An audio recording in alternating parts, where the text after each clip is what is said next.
დღეს ჩვენ ვისაუბრებთ ამ სალექციო ნაწილში ვისაუბრებთ პოლიტიკის მიზნებზე, უსაფრთხოებაზე, კეთილდღეობაზე, თავისუფლებაზე, თანასწორობა სამართლიანობაზე. მას საჯარო პოლიტიკის მიზნებს უწოდებენ, მაგრამ ასევე შეიძლება უწოდოთ საჯარო პოლიტიკის ძირითადი ღირებულებები. ეს არის ის თემები, რომელიც ირგვლივად ტრიალებს საჯარო პოლიტიკა და რომლის განხორციელებას სურს ამ ნებისმიერ საზოგადოებას, როგორც ზოგადად, ასევე კონკრეტული პოლიტიკის სფეროებში. შესაბამისად, სწორედ ამიტომაც ეს არის უმთავრესი ღირებულებები და დღეს ჩვენ ვისაუბრებთ ერთი მხრივ თითოეულ მათგანზე, ასევე ვისაუბრებთ მათი განხორციელების გზებზე, მათ ნაირსახეობებზე და როგორც ხედავთ, თავისთავად ეს კურსი, ეს სალექციო ნაწილი, დღევანდელი ლექცია ეხმაურება წინა ლექციას იდეოლოგიების შესახებ, რადგან იდეოლოგიები ერთმანეთისგან სწორედ ამით განსხვავდებიან, კერძოდ იმით, თუ როგორ ალაგებენ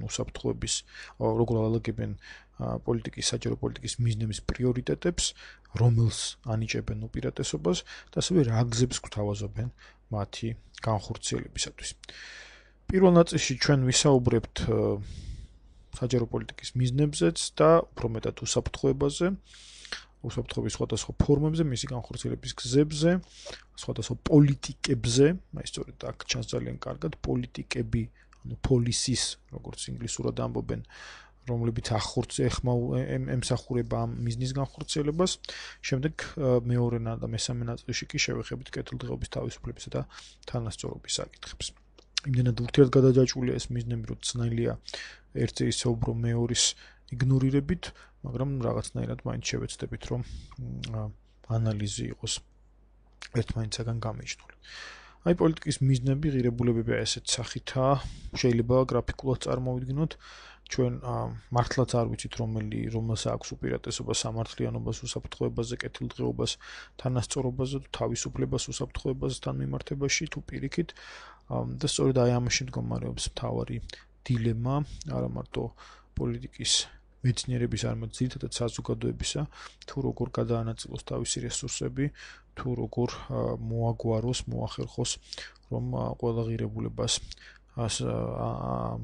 შესაბამის ყურადღება მიაქცეს.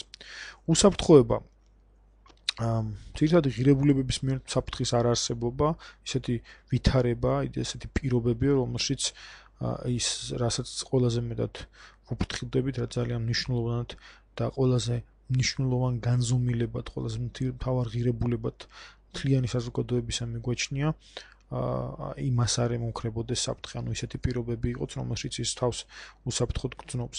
ან ყოველ შემთხვევაში საფრთხე განეიტრალებულია.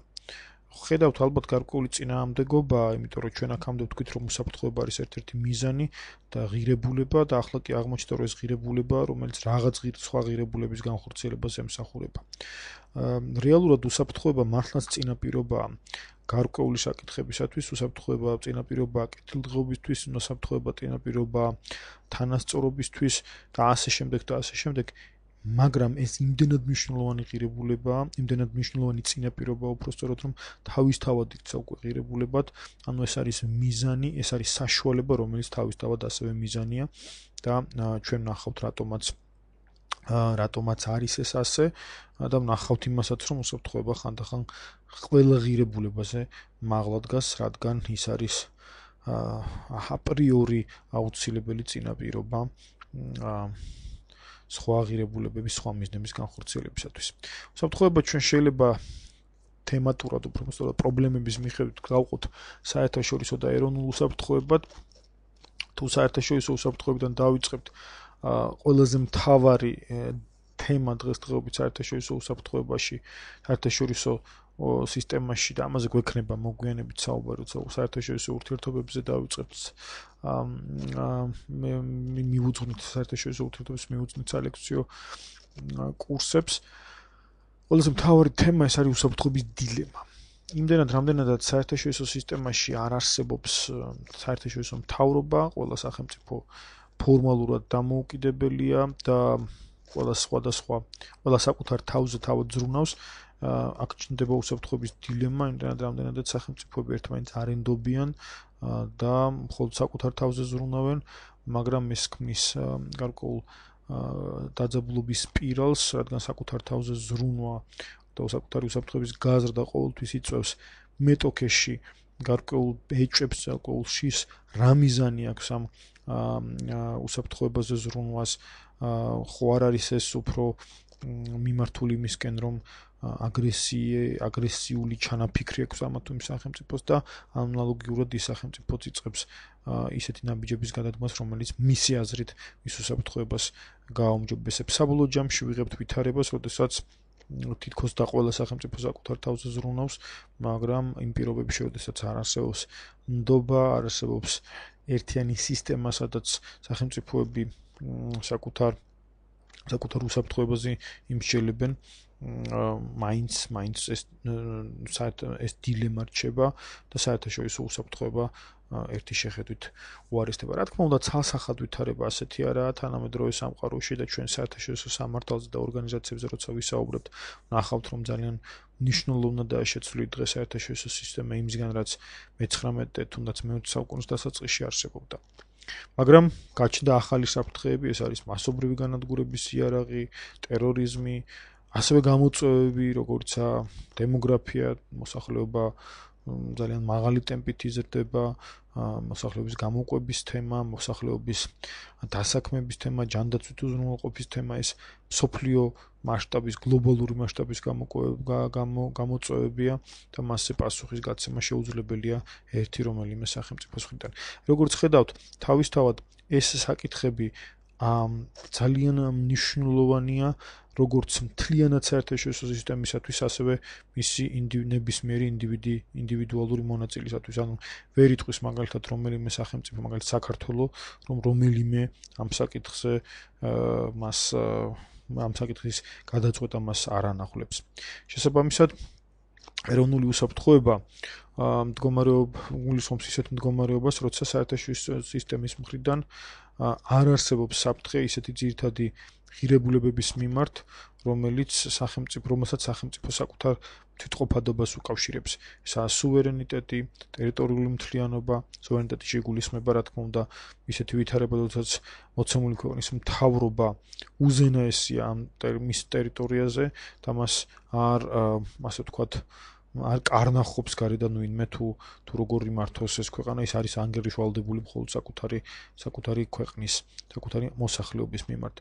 ტერიტორიული მთლიანობა, ეკონომიკური თვითმყოფადობა, კულტურული თვითმყოფადობა, ეს საკითხები, რა თქმა უნდა, საკამათო და არ არის ცალსახა, მაგალითად კულტურული თვითმყოფადობა არის თუ არა ეროვნული უსაფრთხოების შემადგენელი ელემენტი, მაგრამ აი ამ ერთიანობაში თუ შევაჯამებთ პოლიტიკური ინსტიტუტების, პოლიტიკური ტრადიციების და ამის უკან მდგარი გეოგრაფიული სივრცისა და ეკონომიკური რესურსების დამოუკიდებლობა არის ის, რაც თანამედროვე სამყაროში ეროვნული უსაფრთხოების ამოსავალ წერტილად აღიქმება. თუმცა, როგორც ხედავთ, თუ ეროვნულ უსაფრთხოებას საერთაშორისო უსაფრთხოებასთან დავაკავშირებთ, ნახავთ რაღაც წინააღმდეგობებსაც, თუმცა, მაგრამ ძირითადში მაინც შეიძლება ითქვას, რომ ბევრი ის გამოწვევა, რაც საერთაშორისო უსაფრთხოებისთვის არსებობს ეროვნულ უსაფრთხოებას საწეხმიანება. როგორ პასუხობენ სახელმწიფოები ეროვნული და ზოგადად უსაფრთხოების პრობლემას? სწორედ აქ არის ალბათ ყველაზე ამოსავალი წერტილი იმისა, თუ რატომ გვაძლევს თითოეული სახელმწიფოს მიერ საკუთარ უსაფრთხოებაზე ზრუნვა უარყოფით შედეგებს და რატომ ხდება, რომ საერთაშორისო უსაფრთხოება ხანდახან პირიქით უარესდება, როდესაც ქვეყნები ეროვნულ უსაფრთხოებაზე ზრუნავენ. იმიტომ რომ აქამდე ჩვენ არ გვიხსენებია და პოლიტიკა, ანუ გზა თუ როგორ იქნეს მიღწეული ეს მიზანი, ეს ღირებულება როგორ იქნეს განხორციელებული, გადის თავდაცვის პოლიტიკაზე, სამხედრო პოლიტიკაზე. როგორც წესი სახელმწიფოებს მიაჩნიათ, რომ უფრო ძლიერია, უფრო უსაფრთხოა ის, ვინ უფრო ძლიერია. იმ სისტემაში, რომელიც არ არსებობს უზენაესი მთავრობა, ხოფსიანური დილემის პირობებში, ყველას ომი ყველას წინააღმდეგ, როგორც გვახსოვს წინა ლექციებიდან, უსაფრთხოდ გრძნობს ის, ვინც შეიარაღებულია, უსაფრთხოდ გრძნობს ის, ვინც ძლიერია. არის თუ არა ეს ასე ძალიან დიდი კითხვის ნიშანი შეიძლება დაისვას. ის ვინც ძლიერია, ის ყოველთვის არის სხვა ძლიერი მოთამაშეების ინტერესის სფეროში, სხვა ძლიერი მოთამაშე მას განსაკუთრებულად აკვირდება და ცდილობს რომ ნებისმიერი მისი ნაბიჯი გააკონტროლოს, მაშინ როდესაც სუსტი შეიძლება სულაც არ იყოს ასეთი ზედმიწევნით კონტროლის ქვეშ, ასეთი ზედმიწევნით დაკვირვების ქვეშ.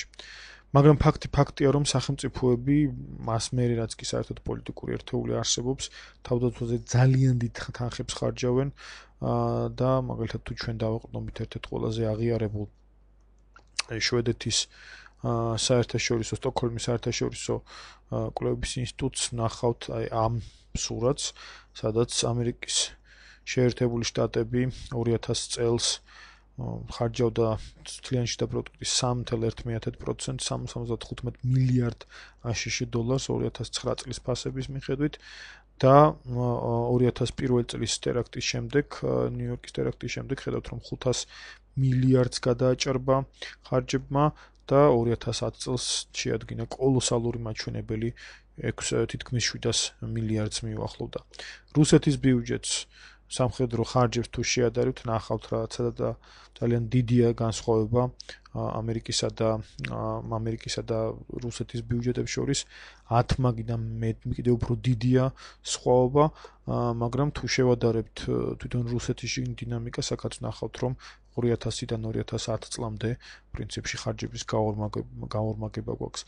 საინტერესო სურათს გვაძლევს თვითონ მაგალითად სამხრეთი კავკასიის ქვეყნები, სადაც საქართველოს ხედავთ რომ 2000 წელს მქონდა ძალიან დაბალი მაჩვენებელი სამხედრო ხარჯისა, 2009 წელს ძალიან მაღალი თლიანი შიდა პროდუქტთან მიმართებაში 8.5% იყო, საერთაშორისო 2007 წელს შეადგინა ყველაზე მაღალი მაჩვენებელი საქართველოში ამ ხარჯებმა და 2008 წლის მოვლენების შემდეგ თანხებმა, ამ ხარჯებმა შემცირება დაიწყო.